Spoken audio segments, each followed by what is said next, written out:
The problem of pornography that we have today, it is a fact that people sometimes have access to pornography on their phones or on the internet. Wallahi, it is our duty to change our lives. I want to tell you one story. I cry when I listen to the story. One boy, he passed away in a car crash. And this is in a Muslim country. And he was a boy who was hooked onto pornography. May Allah forgive him. But what happened is, he paid some money with his card in order to get weekly emails full of naked women. So his friends told him that, we don't want to all pay. Why don't you pay, and when the email comes to you, you can send it to us. So he had a group of so many friends. He used to send the email. Once it comes to him with all the pictures, he sends the pictures by email to his friends. So he was getting tired of forwarding, so he decided to use auto forward. Auto forward means automatically the email will go forward. So he died in the car crash. His friends were with him. They were shocked and they were really hurt that our friend has died. Some of them were involved in the crash, but they did not die. So what happened is, a few days later, when they met at his house, they were crying so much because they said to the sheikh that, "Sheikh, every week we are getting emails from this man, but he is now in his grave." Allahu Akbar, Allahu Akbar. Look at this. You see?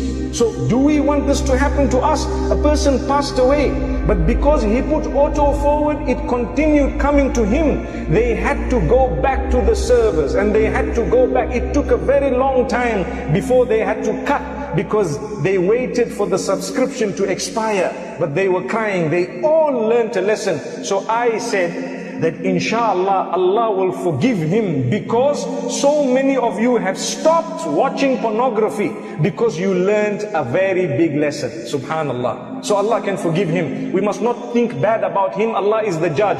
We are not there to judge anyone.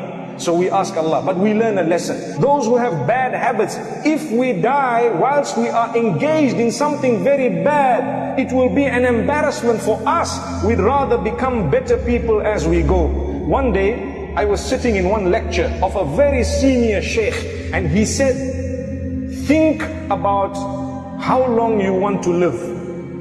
So people were thinking, so he asked some people, how long do you want to live? How long do you want to live? One man says, I want to live however long Allah keeps me. The other one said, I want to live for 100 years. One said 90 years. But nobody said, I want to die now, because no one wants to die.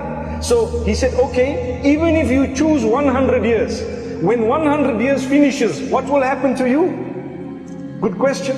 You still have to go to Allah. So when you go to Allah, you need to go with a good record. So try your best to earn the pleasure of Allah. أعوذ بالله من الشيطان الرجيم. بسم الله الرحمن الرحيم. ويوم يناديهم فيقول أين شركائي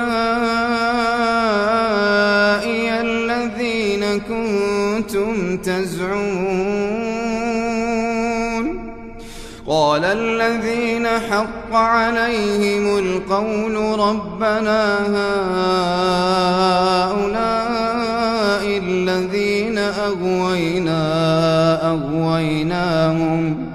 أغويناهم كما غوينا تبرأنا إليك ما كانوا إيانا يعبدون وقيل دعوا شركاءهم فدعوهم فلم يستجيبوا لهم ورأوا العذاب لو أنهم كانوا يهتدون ويوم يناديهم فيقول ماذا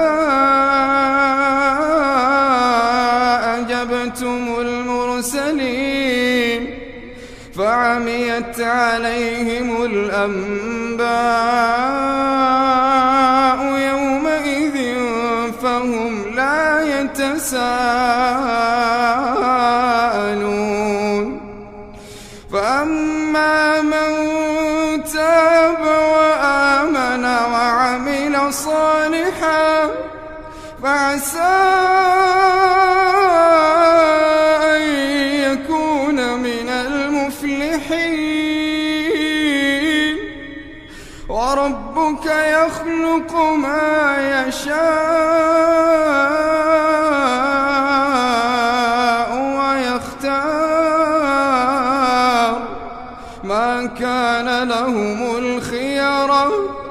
سبحان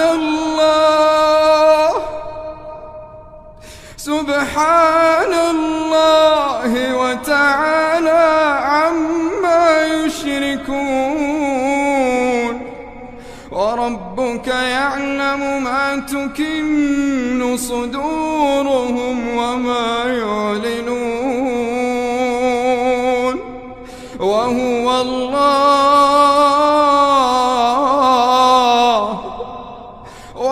الله لا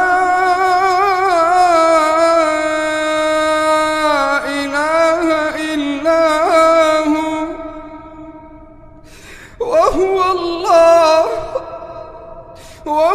الله لا إله إلا هو. له الحمد في الأولى والآخرة. له الحمد في الأولى والآخرة وله الحكم وإليه ترجعون.